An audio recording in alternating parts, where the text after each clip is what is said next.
और साथ ही मैं आजाद साहब से प्रार्थना करूंगा कि किसी वजह से एक आवश्यक संशोधन इसमें छूट गया है, उपधारा 3 में भी संशोधन आवश्यक है, क्योंकि इसी उपधारा में जहां सीसीआईएम के अध्यक्ष के चुनाव की बात है, वहां प्रत्येक इस पैथी में से एक एक उपाध्यक्ष का चुनाव भी होना है। तो उपाध्यक्ष के चुनाव में आज जहां लिखा गया है, जिसमें जिक्र है आयुर्वेदा, सिद्ध और यूनानी, वहां पर मैं प्रार्थना करता हूं कि इनके साथ साथ आयुर्वेदा, सिद्ध और यूनानी के साथ साथ सोवा रिप्पा भी जोड़ दिया जाए, तभी हमारी सीसीआईएम की वाइस प्रेसिडेंट की जो चुनाव प्रक्रिया वो पूरी हो सकेगी। मैं सुझाव भी देना चाहूंगा, आदरणीय उपाध्यक्ष महोदय, आप जानते हैं आज सीसीआईएम का जो उद्देश्य है उनमें सबसे पहले है अच्छी, उच्च और गुणवत्ता वाली शिक्षा को प्रदान करना। माननीय सदस्य कृपया समाप्त करें जी, 15 मिनट है हमारे लिए। और इसी के साथ साथ दूसरा है कि पूरे बिल 1 घंटे का है जी, पूरे बिल 1 घंटा कंक्लूड करना है।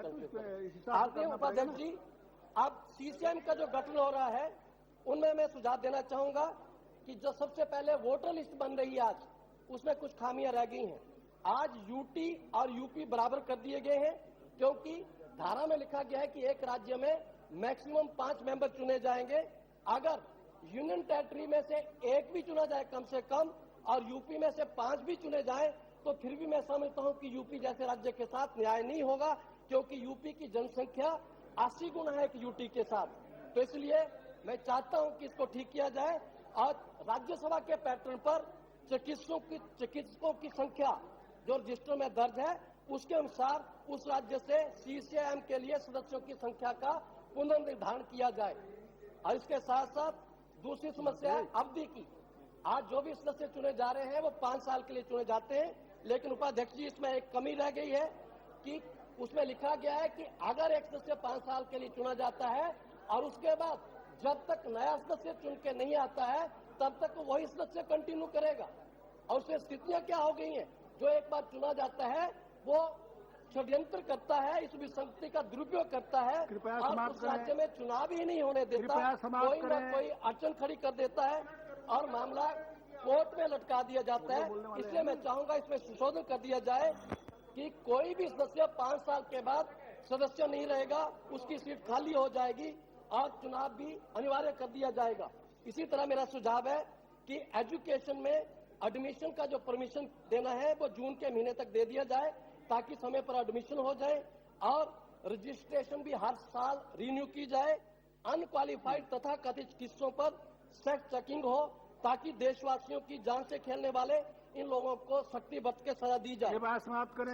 समाप्ति कर रहा हूँ जी। इसी तरह मेरा सुझाव है कि जैसे सेंट्रल यूनिवर्सिटी सब जगह खोली गई है, इसी तरह से हमारे आयुष के सिस्टम को भी गुणवत्ता प्रदान करने के लिए सारे राज्यों में एक एक university Indian system of medicine को दी जाए और खासतौर पर हिमालय के राज्यों हिमाचल, जम्मू कश्मीर, उत्तराखंड और उत्तरांचल से इसकी शुरुआत की जाए। और इसी तरह मैं चाहूंगा कि सीसीआई में प्रावधान किया जाए और सभी हॉस्पिटल, पीएचसी, रेफरल हॉस्पिटल में, चाहे वो गांव में हो शहर में हो, आयुर्वेदा, यूनानी, होम्योपैथा और रूपा के भी डॉक्टर लगाए जाएं और रजिस्ट्रेशन का भी स्टैंडर्ड और टेस्ट ऑल इंडिया लेवल पर एक ही मापदंड निर्धारित किया जाए। अंत में आदरणीय उपाध्यक्ष जी, सीसीआईएम में हम ले तो रहे इस पद्धति को, लेकिन इसमें कठिनाई आ रही है कि अभी ये पता नहीं है कि इनके डॉक्टर कितने हैं, कितने कॉलेजेस हैं, इनकी फैकल्टी क्या है, यूनिवर्सिटी क्या है, इनको एजुकेशन कौन देगा, फैकल्टी कहाँ से आएगी, सिलेबस क्या होगा, ये इन बातों पर ही मैं चाहूंगा कि इसके डिटेल में हम जाएं।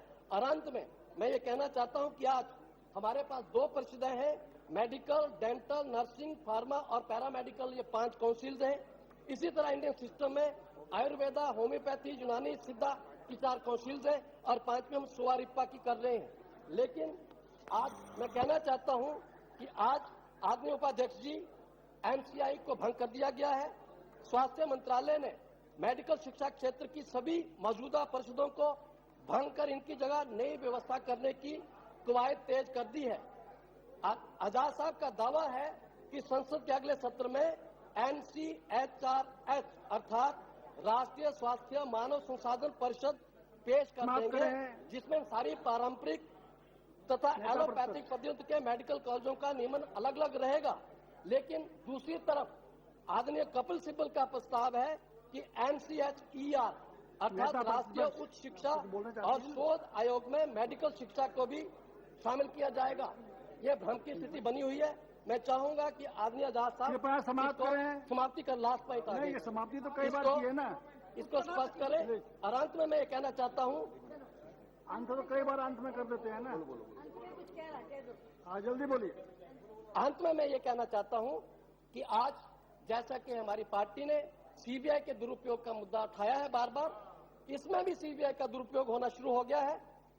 ये भारत की सरकार CBI के छापे इसी महीने में पंजाब में, राजस्थान में, यूपी में केवल उन संस्थाओं पर डाले गए हैं जहां की परिषद या यहाँ के काउंसिल या यहाँ की ट्रस्ट जो है उनके जो मालिक है वो विरोधी पक्ष से हैं, लेकिन यहाँ के मालिक सत्ताधारी दल के हैं। वहां पर CBI ने कोई रेड नहीं किया है।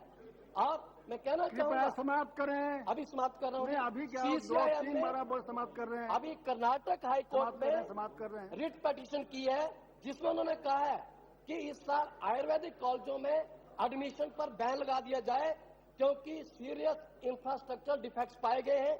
अगर ये ठीक नहीं हुए तो सब स्टैंडर्ड कॉलेजेस आएंगे। सब स्टैंडर्ड कॉलेजेस आएंगे तो बैड डॉक्टर्स पैदा होंगे और सीरियस हेल्थ हैजार्ड्स पैदा होंगे। और इसी तरह से महाराष्ट्र से भी एक एसोसिएशन है, उन्होंने CCIM के एक प्रस्ताव का विरोध किया है जिसमें CCIM ये कह रही है कि हम रीजनल लैंग्वेज को ड्रॉप कर देंगे। उनको आगे तो नहीं जाएगा। चलिए आप बोलिए संक्षेप में 2 मिनट। अध्यक्ष जी, 2 मिनट से मैं आपकी अनुमति से और स्वास्थ्य मंत्री जी से क्षमा मांगती हूँ। इस पर नहीं, दूसरा है।